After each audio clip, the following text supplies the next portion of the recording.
चले रहती थे ब्लॉक पे लड़ाई लड़के ले रहती है अपन कम से कम प्रधानमंत्री आवास। हमारा ब्लॉक पर ना हम अपना खुद मेहनत से हम अपन काम काज करत रहनी तो हम उस चक्कर में ना पड़नी इंदिरा आवास के चक्कर में ऐसे हम ना लेनी है और लोग बहुत कोशिश कर लेकिन केहू ना हमने के ये चीज़ तो सब 15 साल से काहे खातिर करते हैं हम अपना खातिर करते हैं सब कई लाख लोग बहुत नमस्कार, हम माननीय अमरजीत कुमार गिरी रउआ देखतानी भोजपुरिया झकोरा। आज फिर हम पहुंचल बानी सारण जिला के बनियापुर प्रखंड के हरपुर पंचायत के वार्ड नंबर 5 में और हमरा पीछे टाटी पलानी के घर दिखाई देता। देख सकतानी कि आज़ादी के 75 साल के बाद भी गरीब आदमी के वो मूलभूत सुविधा नहीं मिलत जौन मूलभूत सुविधा सरकार के तरफ से पंचायत स्तर पर पहुँचता। अब हमरा दाहिने बगल व्हाइट शर्ट और ब्लैक पैंट पहन के खड़ा बानी यहाँ के हरपुर पंचायत के मुखिया के प्रत्याशी बानी और जौन घर हमरा पीछे दिखाई देता ये घर यहाँ के बाटे। तमाम बातचीत हुई कि यहाँ के मुखिया के प्रत्याशी बानी।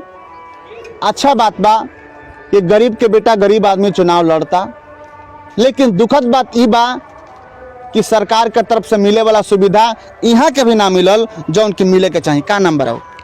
हमारा तेज नारायण शाह नाम बा। तेज नारायण शाह जी। तरौरा मुखिया के प्रत्याशी बनी जी। यही हरपुर पंचायत से जी। रउरे है घर बा जौन के जिन अवस्था में पड़ल बाटे। जी जी। तरौआ लड़ाई ना लड़नी हो आवास खातिर के आवास हमरा मिले के चाहिए। देखिए हम अपना पंचायत के जनता के मिले के चाहिए, हमरा वार्ड के जनता के मिले के चाहिए। कई बार हम एक विरोध कर चुकल बानी कि जेकर घर बा ओकर घर पे घर मिलता, लेकिन जे 2 साल से ये बारिश जौन हो रहा बा वो बारिश में कितना लोग परेशान बा।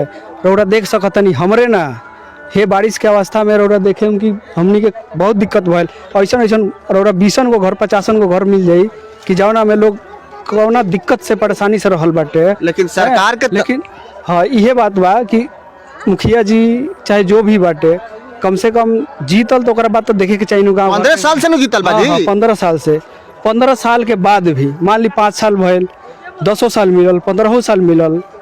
यही के वजह से हम विरोध करत आयल बानी। आज हम मुखिया के चुनाव लड़तानी। कितना बार कह चुकल लोग हर एक घर के लोग कुछ लोग के मिलल बा एक आध आदमी के तो पहल का किस्त मिलल बाकी के किस्त वहीं रह गए। हमरा पता चला 4 नंबर वार्ड में कि पहल के किस्त में 15,000 20,000 रुपया के लिए मुखिया के बेटा ले बड़े वो मिलले बाटे। लेकिन कुछ लोग के पहल का किस्त मिलल ओकरा बाद के मिलबे नहीं कल, दूसर का किस्त मिलल फिर ओकरा बाद के मिलले नहीं। बहुत ऐसा रौरा घर मिली। बिल्कुल हरपुर पंचायत की स्थिति तो बद से बदतर बाटे, लेकिन हमरा सवाल ई करे के बाटे कि रउरा मुखिया के प्रत्याशी बानी, रउए अब योजना के ना ले पाऊनी, बाकी रउरा पंचायत के लोग के कैसे दिवा पाए रउआ? देखिए हम योजना के बहुत कोशिश, योजना के लाभ रउए ना मिलल। रउआ चले रहती थे ब्लॉक पे लड़ाई लड़के ले रहती है अपन कम से कम प्रधानमंत्री आवास। हमारा ब्लॉक पर ना हम अपना खुद मेहनत से हम अपन काम काज करत रहनी तो हम उस चक्कर में ना पड़नी इंदिरा आवास के चक्कर में ऐसे हम ना लेनी है और लोग बहुत कोशिश कर लेकिन केहू ना हमने के ये चीज़ तो सब 15 साल से काहे खातिर करते हैं हम अपना खातिर करते हैं सब कई लाख लोग बहुत पूरा हरपुर के जनता 15 साल से केकरा खातिर कैलक जरा के चुनल कि ओकरा देखे के बाटे। जब ये सब जनते चुन ली तो फिर वो आदमी को बनावे का जरूरत बाटे? हमरे के मुखिया बनावे का जरूरत बा? जब हमारा आम आदमी बाटे उहे अपन दुख सुख होई उहे दौड़ भाग करी तो हमरा के मुखिया काहे के बनाए रउरा? लेकिन रउआ तो प्रत्याशी नहीं है ना, रउआ तो दौड़ भाग करे के चाहत रहल सर, रउआ तो जनता के आवाज उठावे के चाहत रहल सर। जनता के आवाज उठैले बनी तभी तो आज हम प्रत्याशी बन के आइल बनी, तो हमरा का जरूरत रहल प्रत्याशी? तब तो रउरो आवाज ना मिल पावल अभी तक ले। हम अपना आवाज के चक्कर में ना रहनी, ऐसे कि हम खुद कहनी कि अपने खुद से बनाए। लेकिन और परिवार तो दुख काटता ना, रउआ दुख काटता नहीं घर में? काटता नहीं, काट लेनी। 2 साल से रउआ बताओ के बरसात में कैसे रहल बनी सन हमनी के? ऐसा बहुत 19 20 21 में 2020 और 2021 में जौन बारिश भइल ये बारिश के अवस्था में हमार तो छोड़ दी, लेकिन और अगल बगल जाए ओकर स्थिति परिस्थिति का हुई हता छोटा छोटा बच्चा बा है उस सब के लेके उ कौन अवस्था में दुख से रहल बाटे, लेकिन केहू ओकरा पर ध्यान ना देलक। बिल्कुल तेज नारायण साहब पंच सरपंच जो भी बाटे समिति बाटे सब लोग वो लोग सरपंच काहे खातिर चुनल गए? हम बाकी वो लोग से मतलब नहीं के रउरा प्रत्याशी रहनी हो, रउरा कम से कम जनता के आवाज उठावे के चाहतला, जनता के आवाज उठावे के चाहतला रउआ, क्योंकि रउरा प्रत्याशी बने रउआ प्रतिनिधित्व करे खातिर आगे आइल बनी जनता के, हम आइल जनता के आवाज उठावे के सामने हम लड़तनी जनता यहाँ के खातिर लड़त तेज नहीं। नारायण प्रसाद जी तेज नारायण प्रसाद शाह तेज नारायण शाह बनी यहाँ के मुखिया के प्रत्याशी बनी और यहाँ के घर देखी के टाटी पलानी के बाटे जे निश्चिन्न अवस्था में पड़ल बाटे और यहाँ के प्रत्याशी बनी, यहाँ के विश्वास बा। हालांकि यहाँ के भी अपन घर ना ले पाऊनी, हम खुद ना ले पानी, हम ले कोशिश ना करनी, हम कहनी हम अपना बल पर जौन करे के बतन करे, तो लेवे के प्रयास हम ना ना कहनी, हम अपन करत नहीं। करी। स्थिति जौन बा हरपुर पंचायत की तो भयावह बाटे। जब हम छोटा रहनी 15-16 साल के रहनी 14 साल के रहनी तब हमारे मम्मी पापा एक्सपायर कर गए भाई में अकेले केहू हमारे आगे पीछे देखे वाला नहीं रहे। ओकरा बाद हुनकरा लग गैला के बाद में कहला के बाद में वो टाइम तो हमरा इतना नॉलेज ना रहे कि हम वो ब्लॉक दौड़ी छपरा जाई यहाँ जाई अपन आवाज उठाई। और माँ बानी केहू नहीं खे, माँ बाप केहू नहीं खे। अच्छा, ओकरा माँ बाप बाद केहू नहीं खे? ना ओकरा बाद कहला पर एगो अनाथ आदमी के ना सुनलक आदमी तो फिर हम का कर जाई बताइए। कि यहाँ के अनाथ बानी, हरपुर पंचायत के मुखिया के प्रत्याशी अभी हाल फिलहाल बनल बानी और यहाँ के घर जीर्ण निश्चिन्न अवस्था में पड़ल बा। हालांकि यहाँ के लड़ाई लड़ता नहीं, एक बार हम अंदर जाकर दिखा सकते कोनो तरह से हेल्प ना मिलो, अंदर जा सकते नहीं, हम एक बार दिखा सकते नहीं। आ जाए तेज नारायण शाह हमारा साथ बनी है, मुखिया के प्रत्याशी बनी यहाँ के और यहाँ के घर एक बार दिखा दा, यहाँ के मुखिया के प्रत्याशी बनी।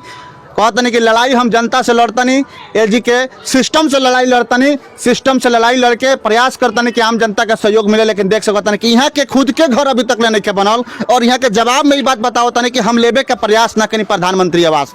लेकिन सवाल बा कि रउआ लेबे के प्रधानमंत्री आवास काहे ना प्रयास करी, रउआ ले रहती और आसपास के जनता के भी दिवले रहती तो कहीं ना कहीं जनता एगो आवाज रउरा नाम से उठाई कि रउआ भी मिलल। रउआ साथे साथे आसपास के जौन रउआ बताओ तनी कि हमरा पीछे चल के देखी काफी लोग तबाह बा, काफी लोग टाटी पलानी में रहे पर मजबूर बा आज भी आज़ादी के 75 साल के बाद भी तो वो लोग के भी घर मिल रही। लेकिन हरपुर पंचायत की स्थिति 20 साल से बद से बदतर बनल बावे और लगातार भोजपुरिया झकोरा आवाज उठावता। देख सकता कि हई स्थिति कैसे बावे। मुखिया के प्रत्याशी तेज नारायण शाह जी के घर बाई और यहाँ के मुखिया के चुनाव लड़तनी, मुखिया के दौड़ में बनी। लगातार हम रही तेज नारायण जी और कुछ कहें, संदेश दें और मैसेज दें। जी बिल्कुल दे बोलें। हमारा कहे के बाटे ये है कि जब हमनी के सबके चुननी सब लोग के चुननी सन तो हमनी के खुद लड़ाई लड़े खातिर ना चुननी सन। ये लोग तो भाग गए, हाँ। ये लोग तो चुनाव जीत के बाद भाग जाता जनता के बीच से। खुद ये लोग तो वोट के राजनीति खुद से करता, ये लोग तो विकास के राजनीति करत नहीं है। खुद से लड़ाई लड़े खातिर ना चुननी सन तो ये लोग लड़ाई कहाँ लड़ता जनता के, ये तो भाग न गई सब। तो यह चीज देख के जनता दुख दिक्कत देख के हम आज मुखिया के चुनाव लड़ता है। लगा था कि बार बार जनता पिछला 20 साल से गलत फैसला लेता। अब फिर गलत फैसला ना ली, कुछ अच्छा ली, 100% बहुत अच्छा ली। चलिए तेज नारायण शाह जी से बात मिल तमाम हम लगातार मिलर बनी, लगातार प्रयास भोजपुरिया झकोरा के हकीकत दिखाओ के। फिर से बता दें कि आज हम रनिया सारण जिला के बनियापुर प्रखंड के हरपुर पंचायत के वार्ड नंबर 5 से कैमरा के पीछे सहयोगी अश्विनी कुमार के साथ। धन्यवाद।